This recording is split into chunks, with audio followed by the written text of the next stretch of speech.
Hello everyone, welcome back to SAT Math Question of the Day as the Brothers Chaiken fall over ourselves to try to show you how to approach studying for the Math SAT and also how to approach specific SAT Math questions.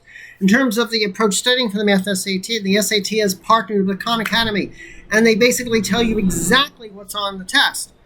Just Google Khan Academy SAT practice. You could choose the digital or the non-digital practice, depending on when you plan to take the test, and you go from there.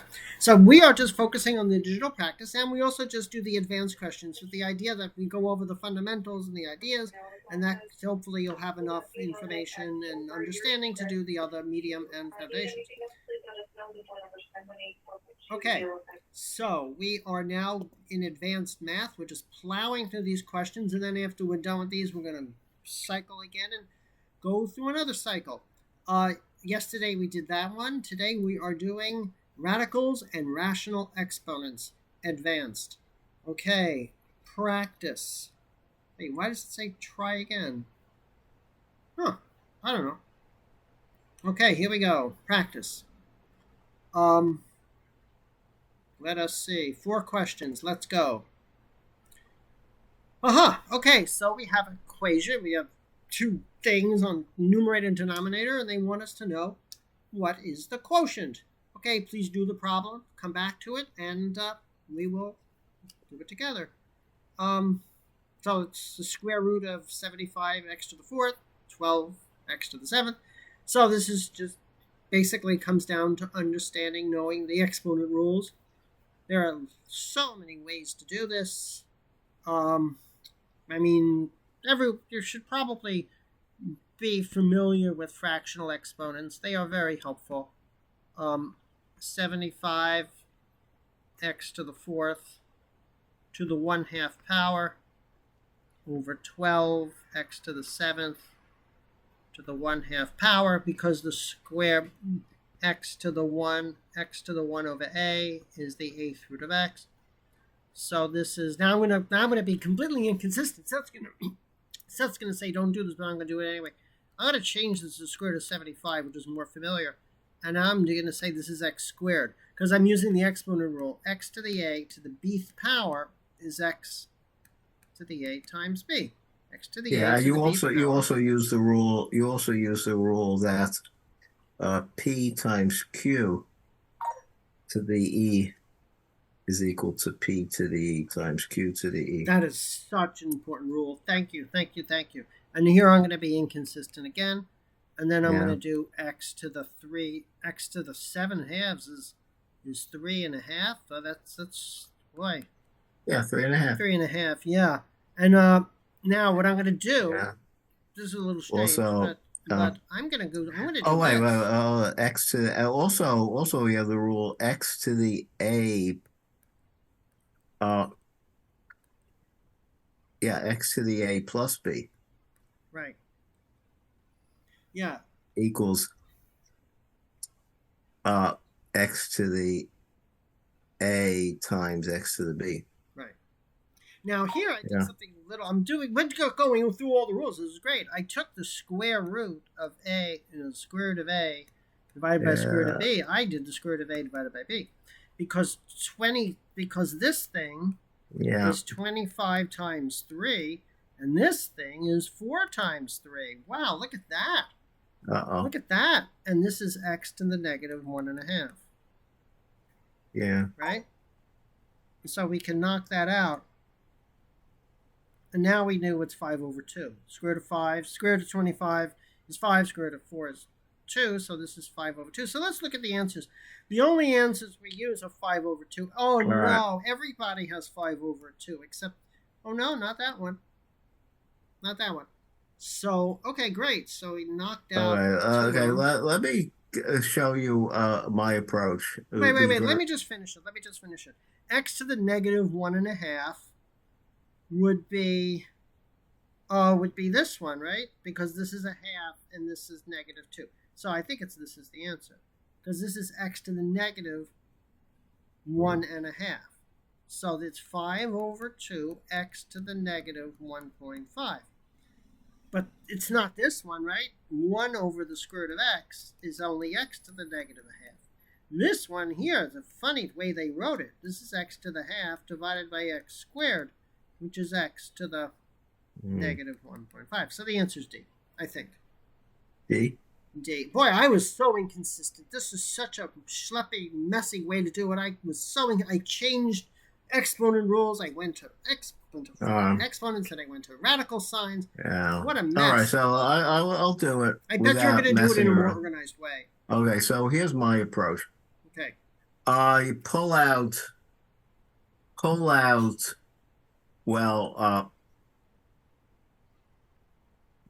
squares.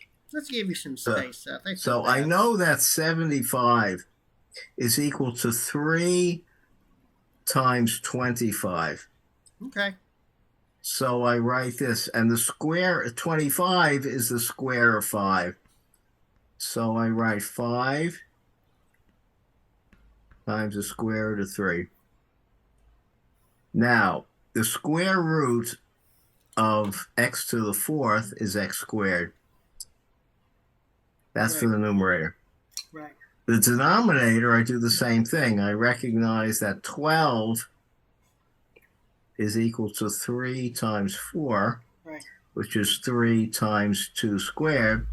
So I get the square root of 12 is 2 times the square root of 3. Right. And then the square root of x to the 7th. Well, I look at the choices, and they say they involve square roots of x. So I think 7 is equal to 6. Yeah, 6 plus 1.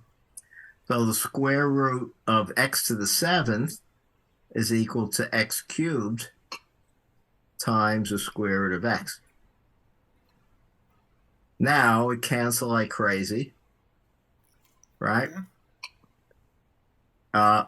The square root of 3's cancel. We have a 5 over 2. So square, I told you, square root of 3's cancel. And then I cancel x squared with x cubed to get x to the 1st in the denominator. So I got simple. So let me write out without the cancellations. 5 over 2 times an x in the denominator and a square root of x in the denominator. And then I recognize that, doesn't match any of these. Of course it does. So, of course it does. It matches D. No, it doesn't. No, it not doesn't. exactly. It doesn't. Not exactly. Well, it has to be exact. Yeah, I know. So there I use the fact that 1 over the square root of x is equal to the square root of x over x, which is a handy thing to know. No, right? The square root of x. Oh, that's right. Yes, 1 over the square root of so x. This is So I get this is equal to 5 halves times the square root of x over x, which matches this. No, over x squared. You're schleppy, Seth. You're schleppy. You did use substitution, right? Oh, I forgot the okay, so I have to carry the x. Yeah, so I carry the x here. Yeah. Okay. Yeah, so there must be, I don't want to count them all, but there must be at least 7 or 8 ways to do this problem. Boy, so many. I mean, this is a brute force way. Don't worry about the 75 and the 12. We went over how to do those. This x to the 4th is x, x, x, x. Wow, look at that. We can do that over 1, 2, 3, 4, 5, 6, 7. 1, 2, 3, 4, 5, 6, 7. We cross off these 4, cross off these 4. So this is 1 over the square root of that's x, cool. x, x. Oh, right? yeah. So that way that's you know good. that, so that you can do this is 1 over x squared. Wait.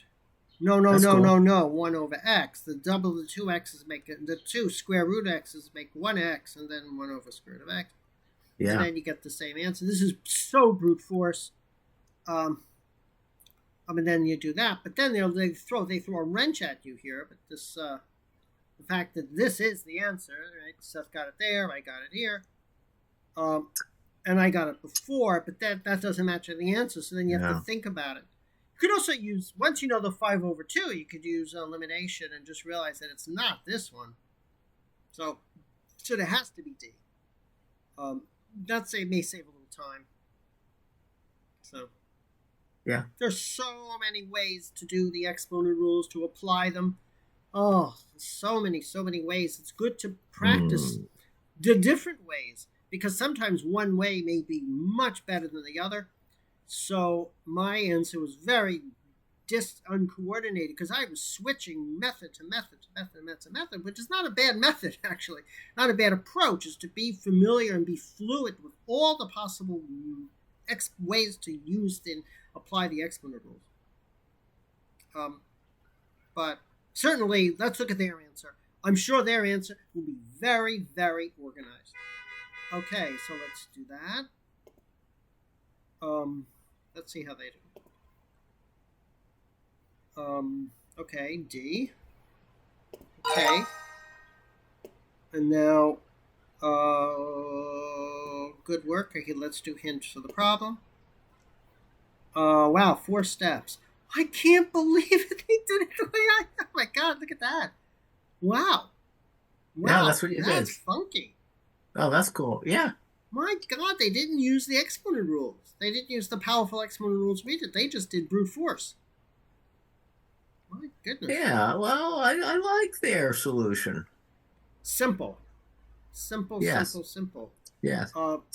You simply count. You look at the simply count the products of X. Count the number of X multiplied together. Yeah. And notice they factored out the 3, similar to what I did. See, 75/12, they factored out the 3, but they didn't show it. They didn't show it. Yeah, they should have showed it. And they're also not using the exponent rule of a fractional exponent. They never used the fractional exponent rule. No. So they factored out the 3 from 75 twelfths is equal to 25 4. Wait, but wait a second though. Oh, get another hint. Oh, I see. That was just. Oh. Okay. Go. Oh, wow. Wait. We gotta do all of them. I thought, wasn't it that you would just do a hint and they get all the answers? Anyway, okay. Now they get. First of all, let's try our best to clear us what Seth wrote, so that we could see it better. Okay, I'll do it. You'll do it, Seth? Okay, thanks. Yeah. Thanks. Okay, so now what's their second step? Oh. Okay, fine. So now they're doing the denominator. Right, like I did the seconds, like I did in the last method I did. Now they're doing the denominator only. It's 2x squared root of x. So there they go. They have the same answer we all got in 3. Oh. And then they said, oh, I see. They don't like to have the square root in the denominator. That's the problem. So they multiply by what's known as the conjugate. You're not supposed to have, very common 1 over square root of 3 is a no answer. When you have 1 over square root of 3, you got to multiply top and bottom by square root of 3 to get the square root of 3 over 3. That's what they're doing. They don't like to have a square root of x in the denominator. So they get rid of it, and that's the answer. So that was something we skipped. We didn't. Seth's just basically said everybody should know. Frankly, I didn't know it. That, although I can figure it out, that this is equal to x divided by, no, this is equal to the square root of x. Right? Seth said everybody should know this. I don't know. A little bit of memorization there. I think it's better to understand what to do.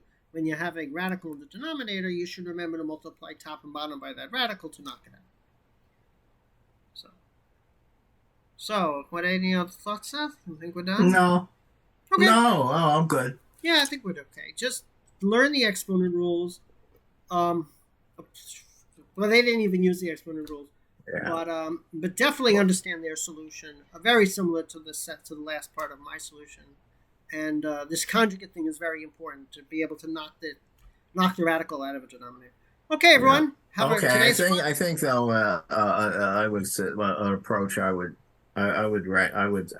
advise here is, oh, what do the calculations really neatly, Yes,